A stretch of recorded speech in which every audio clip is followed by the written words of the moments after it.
Weekend racing will round off in the Western Cape. We're at Hollywood Bets at Kenilworth for a bumper program. It is 10 races on the card. There are some features and lots of money to be had. We have that top liner, which has a total purse of 5 million rand, and this could be one of the last chances, if not the last chance, to see a 2-year-old that has really swept all before it, and that is One Stripe in the colours of Mr. Sugulam, running in that big feature, reunited with Gavin Arena, who has certainly struck up a great partnership. But before that, we have to negotiate the opening legs of the bipot, PA, and the pick six, as well as the first legs of the two jackpots. Let's get to race number. In fact, the second jackpot, I think, will be missed out on that feature. But let's get to race number 2, and it is Justin Snaith dominating with a horse that is unbeaten, and that is a Black Cheetah. Now, last time out on midday, was expected to be beaten by the stable companion who remains the maiden, Claire de Lune.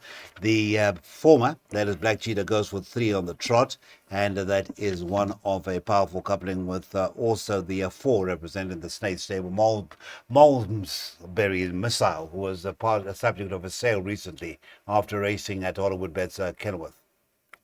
For a substantial amount, I believe.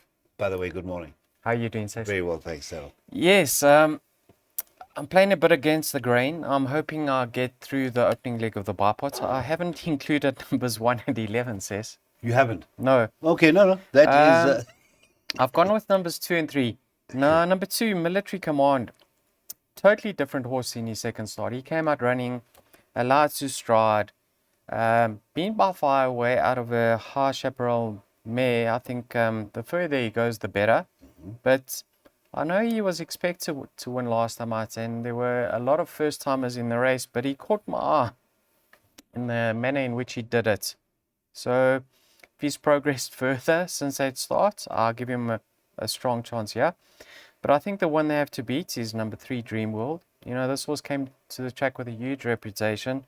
There were rumors were abound, the voice notes were flying all left, right, and center, and he delivered. It was a workmanlike victory. And that's what I like often in juveniles. I don't like often if they win, they tear away and stuff like this. This horse shows that he's got what it takes. He's got guts, determination, and I think that race would have really stripped him. And we're going to see a different horse. So I'm going 3 from 2 over here. 3 from 2, as that is the first leg of the bipod. And just to add to what Daryl said, Dream World, the feel-good factor in the post-race interviews usually tells you a lot about the expectations of a certain winner. And in this case, it's Dream World, One World, out of an Oasis, a Dream Mare, Dream Dara. First leg of the bipod at Kenilworth. Hollywood Bets Kenilworth is off at 20 to 1.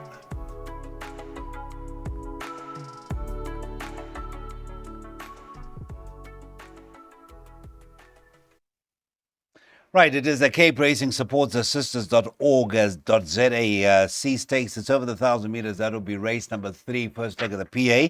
Please get those PAs on by 13 or 15. A Rattlesnake in the colors of the AWSM Racing Syndicate goes up for a second win from 10 outings and is priced up as favorite, reunited with Aldo de Meyer. Last time out, JP narrowly missing out on that second victory when running second, literally by a nostril to the more experienced Bluff on Bluff. Now it is the Aldo back on, and that is your favorite. The 5 Tough Terrain in the colors of Lomorans and Friends, that is Richard Free for Justin Snaith, is the market rival. And thereafter, you're looking at the likes of Peace of Mind. What are we doing at the PA here, Mr. Murray? I'm happy enough with the top 2 in the betting for the opening leg. We really fancied Rattlesnake last time out. You know, 3 runs back, he stumbled terribly. Then penultimate start, no cover towards the outside, emptied out late. Last time out, got the better of Bluff on Bluff, heads up, heads down, was demoted. He's ready to win again, he's off the right mark. In that same race was Tough Terrain. Now, unfortunately for him, he broke extremely well and he found himself closer to the pace than usual. He's much better in my mind, held up. He likes to come with a late rattle. And I don't think that race really panned out well for him. So for that reason, I'm going 5 from 3. 5 from 3, Tough Terrain and Rattlesnake, respectively. Those are the two horses that are nominated for that first leg of the PA. Got to be on by 1:15. That is Kenilworth, a race number 3, and the outlay to that PA, where the banker comes about in a race number 8. And I did allude to that second jackpot that will be part of it, race number 8, and that is 2 1 Stripe.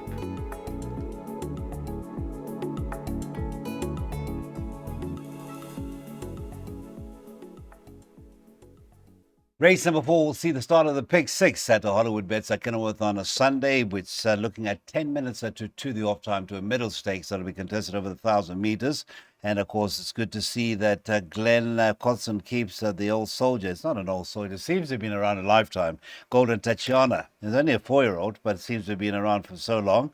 Is a part of the contestants, but hasn't really been at peak in recent times. Horses that do bring in form and going for that three-peat is the 3 First Masterpiece, and the likes of the 9 Babylicious in the colours of Team Valor International. Corner offer for the Candice Bass Robinson stable. Paddock Rare trains the former and Candice the latter. Now, what are we doing here? Miss Marguerite also in the race itself. Last time out, I had to settle for a 2.5 length beating to First Masterpiece.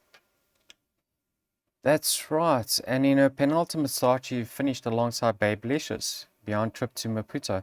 Now, that was over 1,200. You know, Babylicious really has turned the corner with the blinkers, and she travels so well in her races that I think the drop in Trip with the blinkers on going to work a treat. So I'm leaning towards her. However, it's not cut and dry. Miss Marguerite's 0.5 kilogram better off with her. Blue Holly's in good form. The stable's in good form. My Sensation, she's a really, really good filly on her day, but it appears as if JP's chosen First Masterpiece over her. And then Furious Queen. She's 1.5 kilos better off with First Masterpiece. Muzi Yeni, 52.5 cess.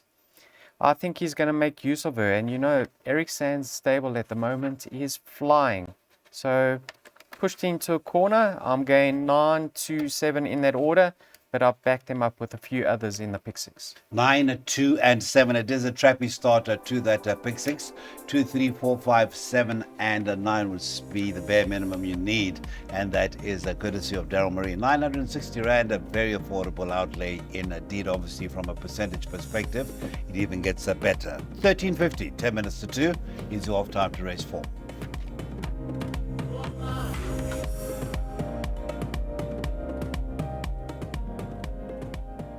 It is the City of Cape Town A Stakes over the 1,100 meters. That'll be race 5, the first of 2 jackpots being a 10-race program. Be reminded that the second jackpot starts in race number 7.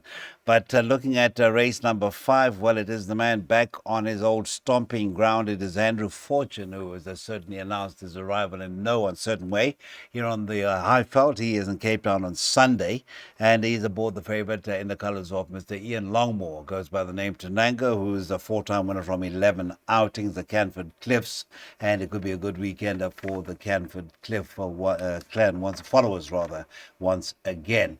That is the favourite, a clear favourite, and that is to Tenango. Is that your clear first choice? He is my first choice because, if I'm not mistaken, this horse had a throat operation. And since that rest, he's been nothing but impressive in all his starts to date. Got touched off in his second run after a rest, but he was flying up late. And then last time out was really a smooth victory. I know he's out at the weights. Have a look at the best weights column. The best weights that is Seeking the Stars, the 7-year-old who picked up a penalty in the Diadem. A little bit wary about that. Haven't included him in my play. But Tenango, I'm sure Aldo's given his dad the rundown on this horse. Yeah. I mean, he knows what he's all about.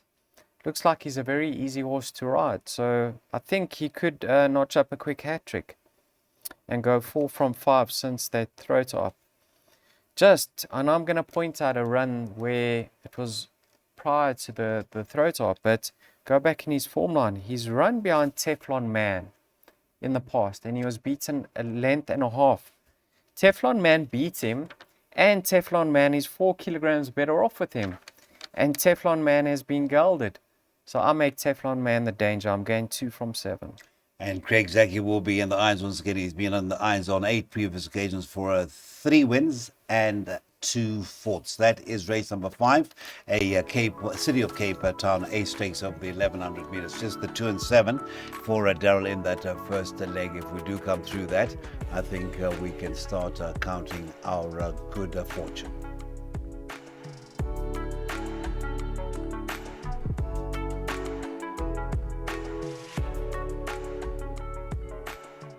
Right, we get into race number 6 now. This is the halfway point of a 10-race program, or second half of a 10-race program. And here we've got horses closely together in form and in the forecast, betting the 3 Umfula and the 4 ahead of the facts. The former from the Bretton James Crawford stable, and the latter from the Justin Slade stable. That is Richard Fourie and JP on those 2 leading lights, respectively. And then you've got the 2 Repetition. That's also expected to run a decent race in those familiar circles of Mr. Braun, Etienne Braun, and that is Craig Zaki aboard. Now, is it between those 3, or do we look at 1 or 2 of the older brigade to come and possibly upset the cart? Yeah, Repetition was in Stradivarius Silks, so he's recently changed ownership. And yeah, That's a Mr. Nielsen, huh? Yeah, and Bjorn written by Nielsen. Frankie, who's filed for bankruptcy. Can you believe Who's that? that? Frankie Dettori. I think my face tells the story now. Yeah, says so. I mean, numbers 2, 3, and 4 are really nice, improving, lightly raced, staying type of horses. Umvula's obviously been beaten by Head of the Facts in the past, but at that stage, the Bretton James Crawford yard wasn't really firing, and now they've come to form. So I don't think there's going to be much separating the 2 of them. Repetition, lovely source. He's only going to get better with racing. And then I've also included Aladdin's Lamp. Now you can see he's 3 kilograms better off. Last time out, he just kept on plugging away in the straight, and I think he's actually going to enjoy being stepped up in trip. So I've gone with all of numbers 2, 3, 4, and 7 here. 2, 3, 4, and 7. Nothing for my bestie today. No, I think Aladdin's Lamp's got a chance of reversing it. Thank you so much. That is race number 6, and there is a suggested pick 3 with a banker in the last leg, which would be race number 8. We head to race 7 when we are back.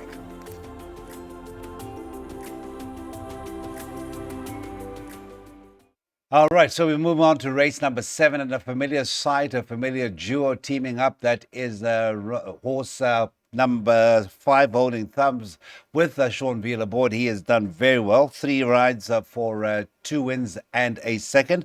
Holding Thumbs for Glenn Cotson, and of course familiar also Mr. Gary Play in partnership with Mr. Banford, Dave McLean, and of course Mrs. J. Doyle, and Mr. L and S and Mrs. Ryan Govender, all involved in what has been a fairy tale story. Holding Thumbs, holding form, and is that the one they all have to beat, Mr. Marie? At the weights, he possibly is his best weighted of year. You know, he's taken some time to fill out his frame, but he's getting better with each and every start. Sean knows him like the back of his hand now. Strong winning chance. I think Mr. Cotson's got a strong hand of year. He's backed up over here with Bombers in the Sky. I know he's out at the weights, but you know what? He's a galloping type of sort, and he's only got 50 kgs to shoulder. I don't think they're going to be cutting throats up front from the same yard. So Mr. Cotson's also got Blackberry Malt. At the weights, Bombers in the Sky and Groove Jet have got a lot to do, but I wouldn't read into that. You know, they're 2 very nice horses, only carrying 50 kgs. I respect both of them. And then Triple Time, he's got 60 and a half to shoulder, but you know what? Last time out, that race wasn't kind on him. Everything that could have gone wrong went wrong, and I think he's actually deserving of another victory. He's hit the crossbar several times in the past, so I think he's going to go really, really well on Sunday. So 3, 4, 5, and 6 are my top 4 picks. Small, but very, very competitive. This is also the first leg of the second jackpot. Are those the numbers for that second jackpot? I didn't take a second jackpot because the last leg was a field race, and Just too costly. I think I tipped a pick 3 if I'm not mistaken. Yes, you did tip Or it to pick trifecta 3. boxed. Yeah, huh? You tipped to pick 3 with banker 2 in the last leg, which is Okay. race number 8, which we are heading to next, and that is the highlight of the weekend. That is possibly the last chance to see the favorite in that particular race.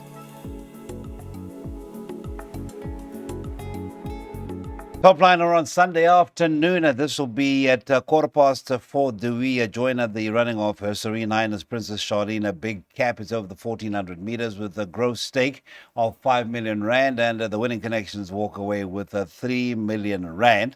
And I dare say that if you did a straw poll anywhere you are, I would say they would be targeting the ownership of One Stripe as the people to get the 3 million, who are Mr. R.M. Sugulam and Betting Entertainment Technologies International Pty Limited, recently bought into the horse. The nominee, of course, is Anthony Delpeche, which should tell you that it is the interests of Hollywood Racing. Right, Mr. Marie? I think this is where you take center stage and just to tell us One Stripe, your impressions past and to come, as the American trip seems to be well on the way.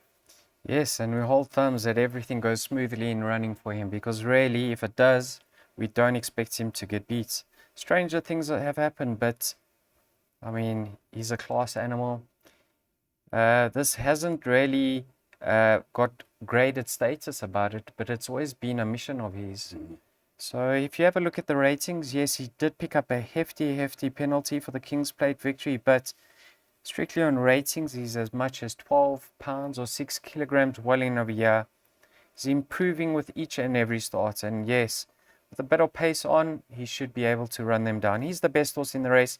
I've chosen to banker him in the opening leg of the double, and I've got 3 horses at the back. Let's hope we make a profit, says. Whatever you're doing on Sunday, do set your clock for 16:15. It is a One Stripe back on the track after a brief 71-day break. And after that, it could be a long break from our shores for this 3-year-old son of One World. That is race number 8, the feature on the afternoon.